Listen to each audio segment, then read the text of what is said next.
À cette époque-là, il y a tellement de jeunes à Sherbrooke, imaginez, on a dû doubler le nombre d'écoles. En tout et partout, il y en a 27 en 1959. Les religieux et les religieuses sont incapables de suivre le rythme et c'est à ce moment-là qu'ils font appel aux laïcs pour les aider dans l'enseignement. Vous, est-ce que vous êtes capable de suivre le rythme? J'espère, parce qu'on se retrouve après la pause. Restez là.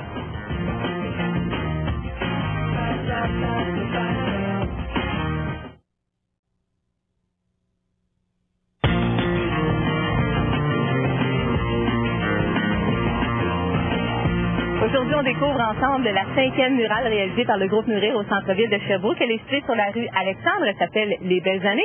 Et Serge, on peut presque dire que dans les années 50, là, bon, l'époque représentée par la murale, on écoutait du Elvis, on dansait sur la musique d'Elvis et on suivait la Sainte-Flanelle. C'est pas mal ce qu'on faisait de nos temps libres. C'est le trio parfait. Et puisqu'on parle de sport, je voulais justement parler de sport parce que c'est bien illustré. Entre autres, le hockey sur la murale avec Jerry Plamondon. Qui était Jerry Plamondon? Jerry Plamondon est une personnalité de Sherbrooke, assez connue dans le milieu du sport.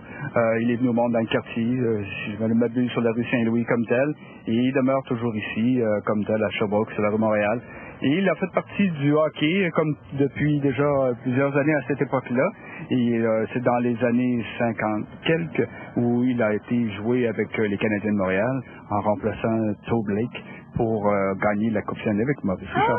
Et ensuite de ça, je pense qu'il est devenu entraîneur et tout ça. Exactement, au fil des ans. C'est un peu comme ça qu'on l'immortalise ici avec ces jeunes petits trios en train de jouer au hockey-ball dans les ruelles. D'ailleurs, des 3 jeunes joueurs de hockey, bon, portent probablement très fièrement à l'époque le chandail du Canadien, mais aussi le chandail d'à côté, ça c'est typiquement Sherbrookeois. Absolument. Le Castor de Sherbrooke, qui était le Sherbrooke intermédiaire à l'époque, mais en 1956, commença vraiment la grande renommée du Castor. Et ça a été pendant plusieurs années très populaire aussi à Sherbrooke. Oui, ce qui a fait en sorte, semble-t-il, que plusieurs jeunes, et c'est une bonne idée d'illustrer des jeunes sur la murale, les Yannick Perrault et tout ça ont été très influencés par le hockey, justement, parce que c'était très fort dans leur ville natale, donc oui, à Sherbrooke, avec les Castors. Puisqu'on parle de hockey, Sherwood, c'est pas pour rien qu'on trouve Sherwood à 3-4 endroits, une entreprise d'ici. Complètement d'ici, qui a commencé quand même là encore il y a plusieurs années, qui existe encore comme telle, comme production. Mais c'était des bâtons de hockey à réputation internationale. Les plus grands joueurs se servaient de la compagnie de Sherwood Drolet. Sherwood Drolet, alors c'était le papa qui a fondé l'entreprise et ensuite les 2 fils qui ont suivi aussi au sein de l'entreprise. Est-ce que vous jouez au hockey, Serge? Pas vraiment. Non? J'ai vu du pinceau. On laisse ça au Maillard. Il est peut-être Maillard dans le pinceau aussi. Regardez tout ce que c'est, hein? Une belle Chevrolet rouge avec des beaux petits dés en minou. Wow! Il faut dire qu'en 1960, il y avait quand même 60% des ménages qui possédaient un véhicule. Mais, moins bonne nouvelle pour eux, en 1953, imaginez-vous donc que Sherbrooke a été la première ville au Canada à posséder un détecteur de radar justement pour arrêter les automobilistes qui roulaient trop vite. Je pense qu'il y a une dame qui est en train de se faire jouer un tour. Un petit peu de tentative de vente par sollicitation ou à peu près. On peut voir ici justement notre laitier, à l'époque où encore le lait était livré de domicile à domicile, ce qui était assez particulier. Et on trouve Sherbrooke Pre-Milk, une compagnie vraiment francophone, qui de Sherbrooke comme telle, qui était sur la rue Belvedere à un certain moment donné, et qui, pour l'occasion, avec 1957, un nouveau produit s'appelait le lait écrémé. Donc, il essaie de convaincre la dame à la balance de façon subtile, en mettant le pied sur la balance. Madame, essayez donc du lait écrémé. Puis je vois qu'il y avait aussi du bon lait au chocolat. Ça, évidemment, ça devait faire le bonheur des enfants ici aussi, qui se payaient un peu la tête de la dame qui est en train de se peser.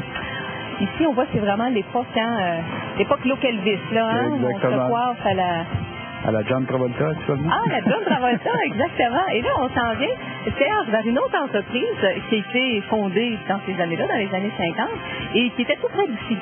Bureau et bureau.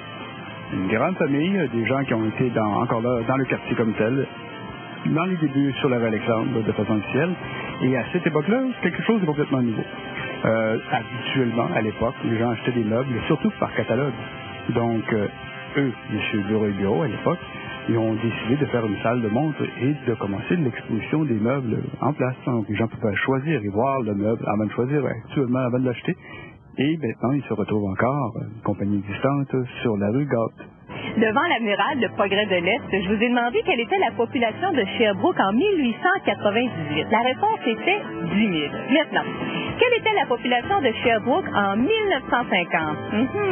50 009 et en 1960, 64 407. Serge, j'ai envie de dire merci pour ces belles années, mais je veux dire merci pour cette belle journée de tournage. Ça, toi aussi. La semaine prochaine, on se retrouve devant quel mural? Une murale que tu connais bien, ça serait donc le mural du 50e anniversaire de CHEC-TV, 50 ans à notre image. Ça a dû être difficile de peindre dans ce cas-ci. La majorité des personnages qui y figurent sont encore vivants. D'avoir les permissions, de pouvoir solliciter tous ces gens-là et de créer au-delà de 30 personnages existants et non pas des figurants. Oui, c'est un bon contrat. Ah, ça va être une belle découverte donc la semaine prochaine. Merci beaucoup Serge. Bonne fin de semaine. À tout le monde à la maison, je vous remercie beaucoup d'avoir été là. Évidemment, nous on se retrouve lundi en studio, mais pour la prochaine murale, ce sera vendredi prochain. D'ici là, passez une belle fin de semaine. Bye bye.